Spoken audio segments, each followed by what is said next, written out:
마태복음 15장 3절에서 9절 말씀, 신약성경 25면입니다. 마태복음 15장 3절에서 9절 말씀을 함께 봉독합니다. 대답하여 이르시되 너희는 어찌하여 너희의 전통으로 하나님의 계명을 범하느냐. 하나님이 이르셨으되 내 부모를 공경하라 하시고 또 아버지나 어머니를 비방하는 자는 반드시 죽임을 당하리라 하셨거늘 너희는 이르되 누구든지 아버지에게나 어머니에게 말하기를 내가 드려 유익하게 할 것이 하나님께 드림이 되었다고 하기만 하면 그 부모를 공경할 것이 없다 하여 너희의 전통으로 하나님의 말씀을 폐하는도다. 외식하는 자들아, 이사야가 너희에 관하여 잘 예언하였도다. 일렀으되 이 백성이 입술로는 나를 공경하되 마음은 내게서 멀도다. 사람의 계명으로 교훈을 삼아 가르치니 나를 헛되이 경배하는도다 하였느니라 하시고. 아멘. 아버지, 어머니, 아버지, 어머니, 이름만 들어도 왠지 가슴이 먹먹해지는 말입니다. 이 아버지, 어머니라고 하는 말이 과연 성도님들께는 어떤 의미로 다가오는지, 그분들이 나에게 어떤 존재였었는지 한번 다 함께 생각해 보셨으면 좋겠습니다. 그분들은 우리에게 육신적인 생명을 주신 분입니다. 그리고 아무 조건 없이 그저 내 자녀이기 때문에 먹여주시고 입혀주시고 길러주셨습니다. 그분들은 그저 또 주고 또 주기만 하시면서 우리에게 사랑이 무엇인지를 보여주신 분들입니다. 제가 2019년 우리 교회에 와서 보니 사랑하는 마음쓰기라는 행사를 한 적이 있었던 것 같습니다. 그래서 그 책을 한번 천천히 훑어보는데 가정의 달을 맞아서 우리 가족에게 사랑하는 마음을 담아 작성한 글들이 그 책 안에 기록이 되어져 있었습니다. 그 중에는 특별히 나의 부모님들을 향한 글들이 여럿 실려 있었는데 그 중에 담겨진 글들을 일부 발췌해서 이 시간 함께 나누어 보고자 합니다. 한 어린이가 쓴 글이었는데요, 이렇게 썼습니다. 저를 낳아주시고 제가 5학년이 될 때까지 보살펴 주셔서 감사합니다. 제가 장난도 많이 하고 사고도 많이 쳤는데 따뜻한 마음으로 보살펴 주셔서 감사해요. 저는 엄마 아빠가 있어서 행복해요. 앞으로도 많은 일들이 있겠지만 따뜻한 마음으로 저를 보살펴 주세요. 엄마 아빠가 만약 결혼을 안 해서 저를 안 낳았으면 저는 세상의 즐거움을 몰랐을 거예요. 제가 여기 있기 때문에 저는 행복해요. 아빠 엄마 감사해요.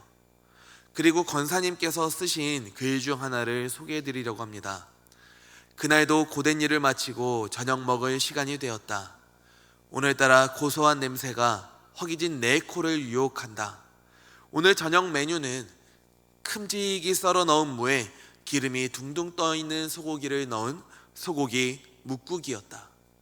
소고기가 들어있는 뭇국은 지금처럼 아무 때나 흔하게 먹을 수 있는 것이 아니었다. 얼마나 맛나던지 난 허겁지겁 2그릇이나 먹었는데도 또 먹고 싶었다.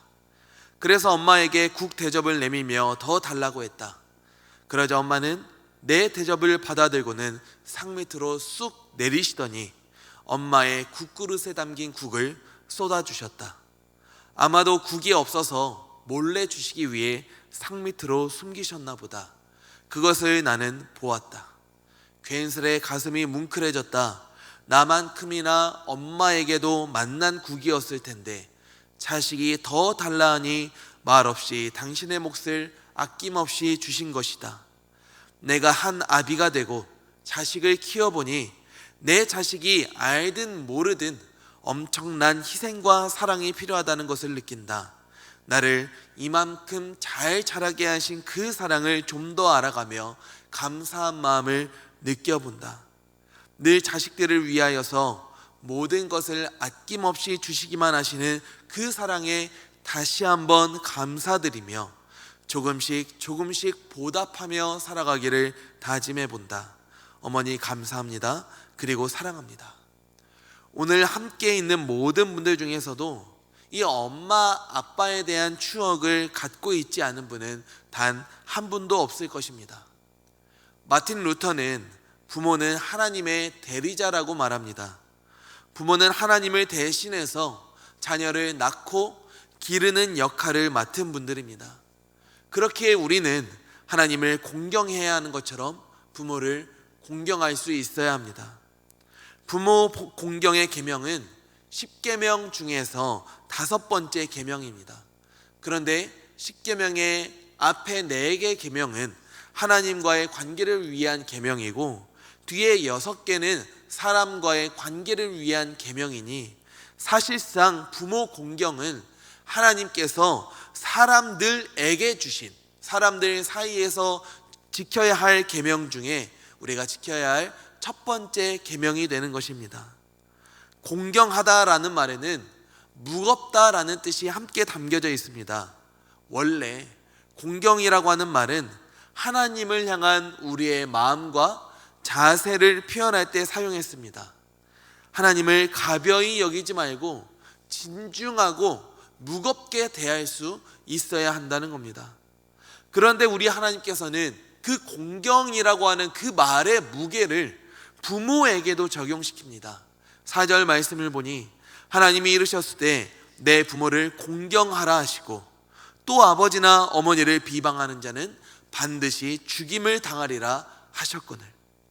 하나님께서는 부모가 하나님은 아니지만 결코 부모님의 존재를 가볍게 여기지 말고 나의 대리자된 부모를 나를 공경하듯이 그들을 공경할 수 있어야 한다고 말씀하십니다.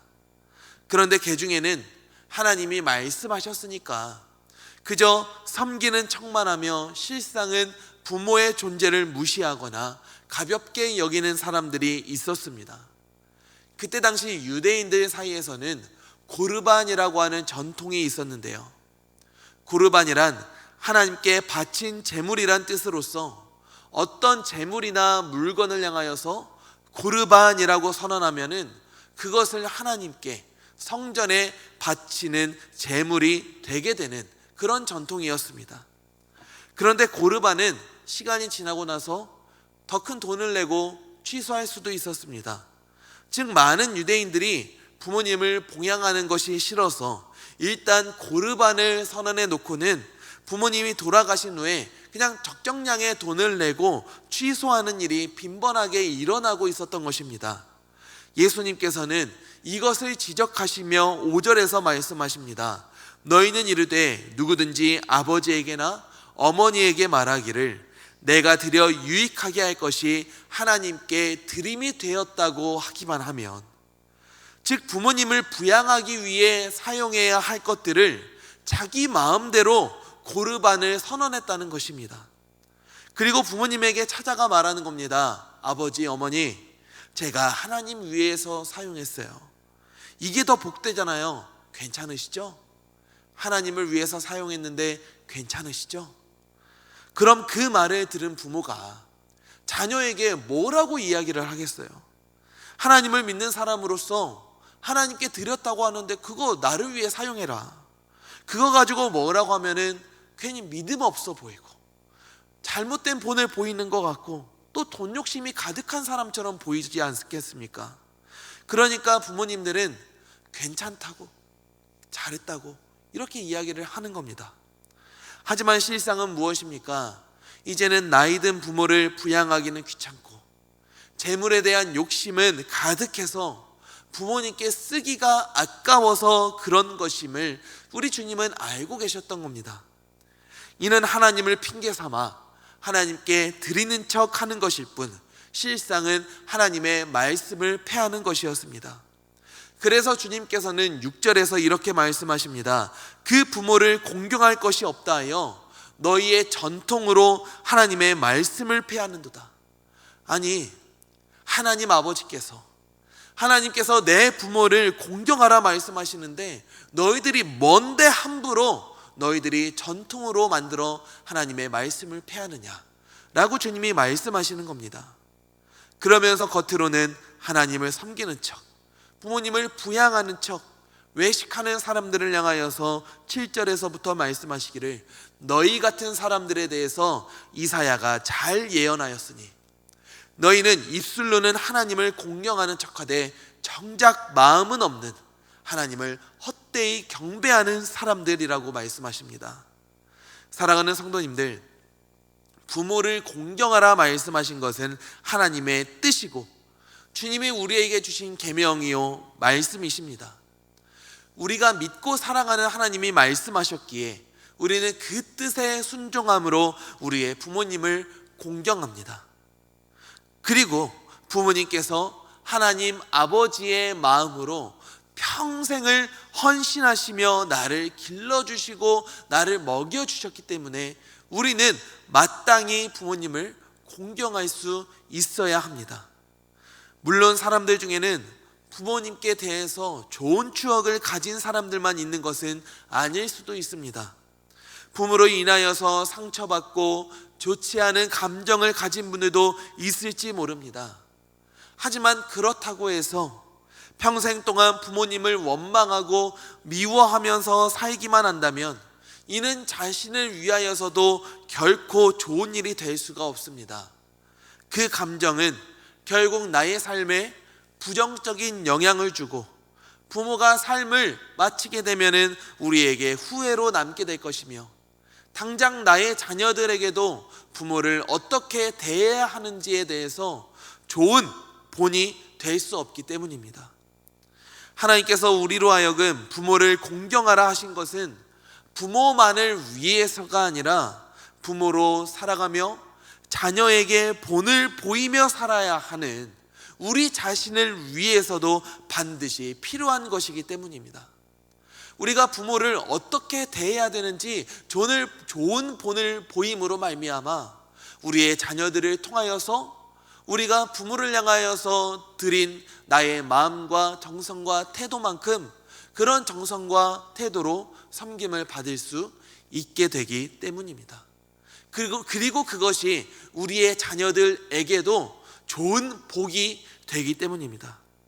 하나님께서는 출애굽기 20장 12절에서 내 부모를 공경하라 그리하면 내 하나님 여호와가 내게 준 땅에서 내 생명이 길리라고 말씀하십니다.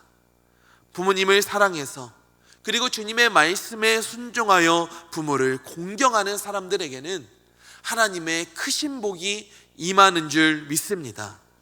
특별히 가정 안에서의 좋지 않은 전통과 부모를 향한 부정적인 미움과 원망 등 여러 감정을 이겨내고 부모님을 용서하고 사랑하는 사람들에게는 하나님의 복이 더욱더 충만하게 부어지게 되는 줄 믿습니다. 사랑하는 성도님들, 우리의 마음을 하나님께 두고 온전히 예배하는 사람들은 결코 하나님을 예배하는 척, 부모님을 부양하는 척만 할 수 없습니다. 우리는 하나님을 공경하듯이 부모를 공경할 수 있어야 되고 하나님을 사랑하듯이 우리의 부모님을 사랑할 수 있어야 됩니다.